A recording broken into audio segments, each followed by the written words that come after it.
Thank you for clicking on this Smashy Smashy Eggman movie reviews and more video.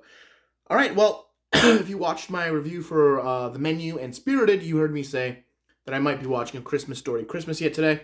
I did. I just finished checking it out. I love A Christmas Story. A Christmas Story is a huge part of my childhood from growing up. It still plays on TNT and TBS for 24 hours a day on Christmas Day. And it used to be a constant battle between my mother and my brother to see if it was going to be on TV. Because my mother does not like this movie. My brother loved it. So he would turn it on to TBS or TNT to watch it. And then after a while, my mom would change the channel to something else. And then my brother would change it back. And this was the war that happened every year. So it's a huge part of my childhood Christmas. To the point where I don't think I actually saw the movie in order until I was in college. And I just decided to watch it one day in December. I'm pretty sure that was the first time I ever watched the movie in order. I had seen it all. I had just always seen it out of order. So when I heard they were doing a sequel, which they had done before, technically, A Christmas Story isn't a long line series of movies that were made by the guy who wrote it, whose name I cannot think of off the top of my head. But he made a bunch of TV movies. He made one other theatrical movie. They always followed Ralph and the Parker Family, and he did the narration. They also made A Christmas Story 2, which I've never watched, and it's supposed to be really, really bad. But this one, I was a little more optimistic because it was bringing back Peter Billingsley and a few of the other actors from the original movie to play these older versions of their characters. And it actually was older versions. I think A Christmas Story Christmas Story 2 is set a few years after. This one is they're adults. It's now looking at them as adults. And yeah, so we get Ralph Parker. It's now the 70s because the first one takes place in the 40s. So now he's an adult, married with 2 children, and he's trying to become a writer. And the minute this plot point was pointed out, that he was trying to become a writer, I knew right then and there where this was going to lead. And that was going to be him writing A Christmas Story. Or In God We Trust, All Others Pay Cash, I believe is what the actual story is called. That the John Shepard is right, and it starts with a J, but that's the story that it's all based on.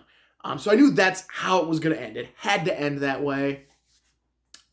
But they're getting ready for Ralphie's parents to come over for Christmas. They get a phone call. The old man has passed because the original actor died many, many years ago.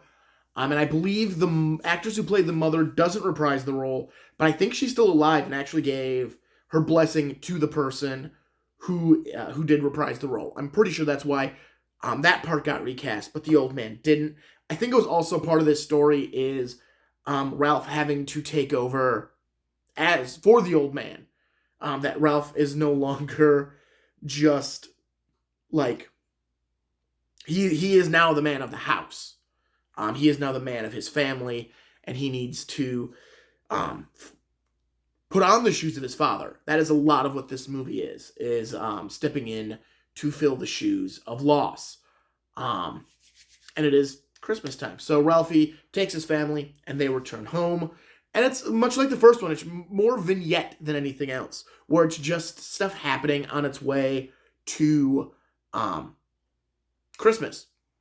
They make a lot of homages to the original. They don't flat out try to recreate scenes. They use scenes from the original to kind of set the tone and remind you of something, but they don't flat out just redo a scene. So you don't get like they go to see Santa. They take their 2 kids to go see Santa, but it's nowhere like the scene that Ralphie had with Santa. It's a completely different scene. It's a completely different attitude, which is really nice. The best joke in this movie comes there. Like, this is a decent movie. Don't get me wrong. But the best joke is there because Ralphie offhandedly, they already ran the clip with Santa way earlier in the movie. They already ran it. But he all of a sudden looks at the kids and goes, what's the worst that could happen? Just make sure Santa doesn't kick you, because Santa kicks him down the slide in the movie. So I'm like, that was the funniest line. It was delivery. It was everything. I think Peters Billingsley taking over as the narrator from the original author, I think he does a great job. I think he really hit the beats, and he really made sure he was trying to recreate that vocal tone that that Shepard had in the original. He was trying to recreate it, and I think he did a good job. Like, you can tell it's his voice. It's definitely not the same voice, but he's still trying to hit the same kind of structure with the way the lines would have been said. So I appreciated that. Again, I appreciated that they didn't flat out redo scenes, that everything was homage or done differently. Like, they have revenge for the flagpole, the scene where one of the kids sticks their tongue on the flagpole. Both of those actors came back to reprise their roles as those two kids.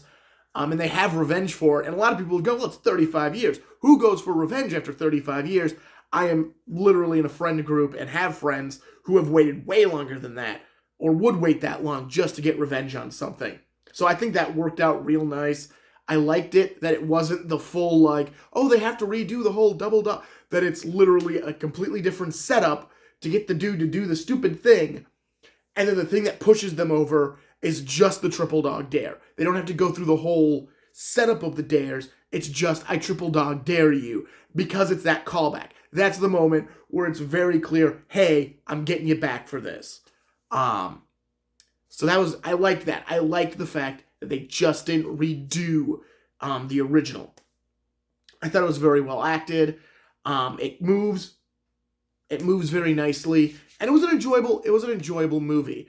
I think my biggest problem with this sequel is the Red Ryder BB gun is not a factor. The fact that is what the entire movie is.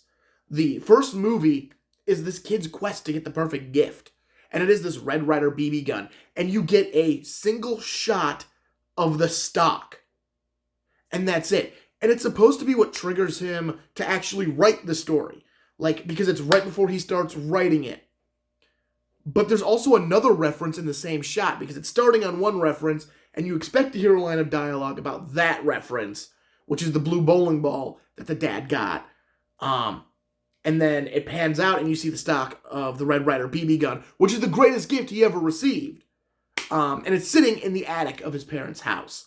So that kind of, like, I expected him to at least hold it and see it, and that would spark him that he needs to write.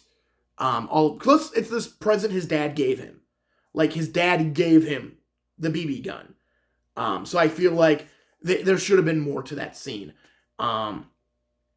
That should have been a bigger moment. And I get it, it's a gun, and we're in 2022, but it's still referencing the original movie, and we're not showing, like, and we're not showing Ralphie, like, shoot it or do anything else with it.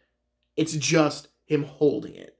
And remembering that it's the greatest present he ever received. Because even though, like, yeah, we have a movie, it's being made in 2022, you can't ignore the last line of the original movie, which is, this is the greatest present he ever would or will receive at the time of writing it. Like, that line exists. It's his greatest present. He should have held it.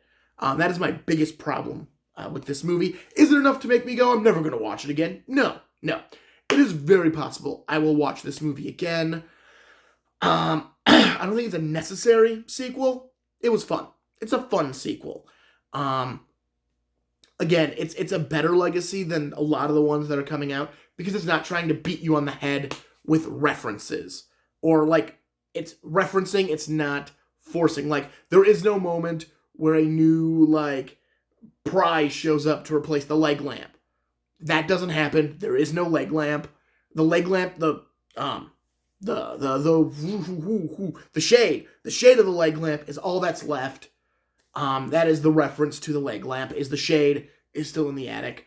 Beyond that, it is not there. I am also kind of sad that we didn't see a little more of the old man in Ralphie, that he never shouted, "It's a clinker," because they give him a busted radiator in his car. And I was just waiting for it to like freak out and him scream it's a clinker. I don't know why. I just expected it. Like just another moment to show that, yeah, he's his father's son. But yeah, overall I liked it. It was an enjoyable movie. If you really like A Christmas Story, check out A Christmas Story Christmas. Again, it was really well done. I think, was it a necessary sequel? It was not a necessary sequel by any means. Was it fun and entertaining? Yeah, it was fun and entertaining. So check it out. Check out Christmas Story Christmas. HBO Max. That's where it's streaming. You can't see it anywhere else. All right. Martin Prevost, Smashy Smashy Eggman movie reviews and more. Don't know what this was. Like, comment, subscribe. And I will talk to you later. Have a good one.